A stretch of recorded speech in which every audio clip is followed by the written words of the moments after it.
कलयुग में सच बोलने वालों का नहीं, सिर्फ झूठ बोलने वालों का बोलबाला है। ये बात मैंने सिर्फ सुनी थी, पर अब तो ना जाने मैं ऐसे कितने लोग देख रही हूँ जो हमारे सामने ही झूठ बोलते हैं और अगले ही पल मुकर जाते हैं कि मैंने ऐसा कब कहा। और इस बात से मुझे और मेरी फैमिली को बहुत ही ज़्यादा नफ़रत है।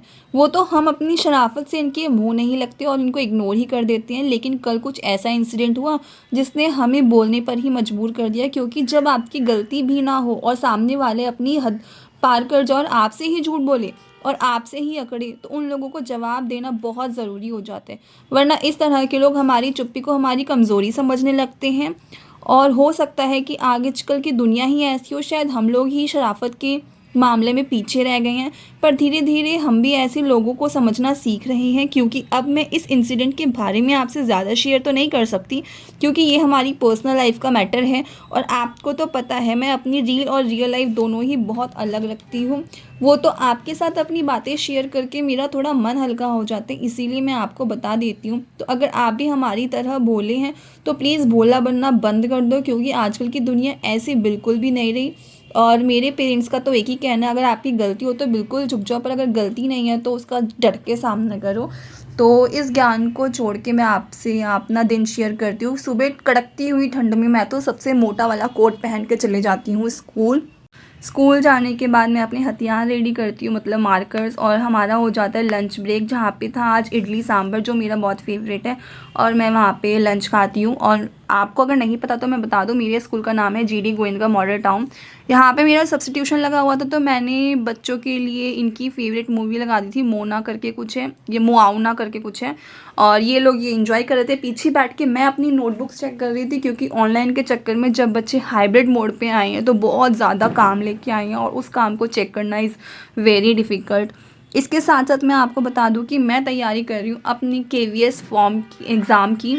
और जिन भी लोगों को ये गलतफहमी है कि GD गोयनका में अगर आप जॉब कर रहे हो तो आपकी लाइफ सेट है, भाई ऐसा कुछ भी नहीं है। यहाँ पे कोई परमानेंट जॉब नहीं होती है फॉर अ सर्टेन टाइम। मैंने ऐसे ऐसे टीचर्स तक को देखा है जो 7 साल जॉब करते हैं, फिर भी वो अपनी जॉब खोने का डर अपने मन में बिठाए रखते, क्योंकि यहाँ पे मेमो सिस्टम है, मतलब 3 गलतियाँ होने पे आपको पूरा निकाल दिया जाता है। और यहाँ पे बहुत ज़्यादा वर्क प्रेशर है, इस वजह से मैं अपनी पढ़ाई भी कंटिन्यू नहीं कर पा रही हूँ।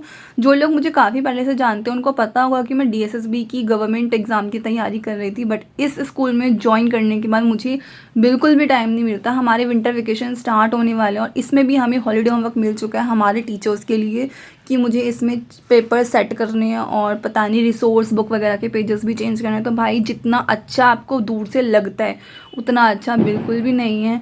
दूसरे स्कूल में आपको हो सकता है पैसे थोड़े कम मिले कंपैरेटिवली, बट आपको वहाँ पे सुकून भरी ज़िंदगी मिलेगी। तो मेरी मानो तो एक ऐसे स्कूल में जॉब करो जहाँ पे बर्डन कम हो और आप अपनी टीचिंग लाइफ को एंजॉय करो। तो ये सारी बातें करने के बाद, रात को अपनी पढ़ाई करने के बाद जब मैं सुबह उठती हूँ तो मेरी हालत कुछ ऐसी हो रखी होती है। और क्योंकि आज 31 है तो मेरी छुट्टी है, तो मैं अपनी चाय एंजॉय करती हूँ विद माय मदर। और मेरी मम्मी के दर्शन आप कर लीजिए, ये बहुत प्यारी हैं और बहुत क्यूट है। तभी मुझे पता चलता है कि हमारे घर में एक मामा अर्थ का परफ्यूम आया और इसकी फ्रेग्रेंस इतनी ज़्यादा अच्छी है। ये कोई स्पॉन्सर्ड वीडियो नहीं है, ये मुझे खुद मेरे भाई लेके आया था और इसकी फ्रेग्रेंस सच में काफ़ी ज़्यादा अच्छी है। और यहाँ पे एक प्यारा सा नोट लिखा हुआ था, आप पढ़ लो। और इन सब चीज़ों को करने के बाद मैं फिर पढ़ना स्टार्ट कर देती हूँ, क्योंकि जितना टाइम मिले उतना हमें अपनी ऊपर लगाना चाहिए। कमाना भी इम्पॉर्टेंट है, इसीलिए जॉब कर रही हूँ। अब आप में से काफ़ी लोग ये कमेंट करोगे अगर इतना ही बर्डन है तो छोड़ क्यों नहीं देते, बट एक सर्टेन एज पे आने के बाद अपने पेरेंट्स से पैसे मांगने में आपको खुद शर्म आती है, और इसी कारण मैं जॉब कर रही हूँ।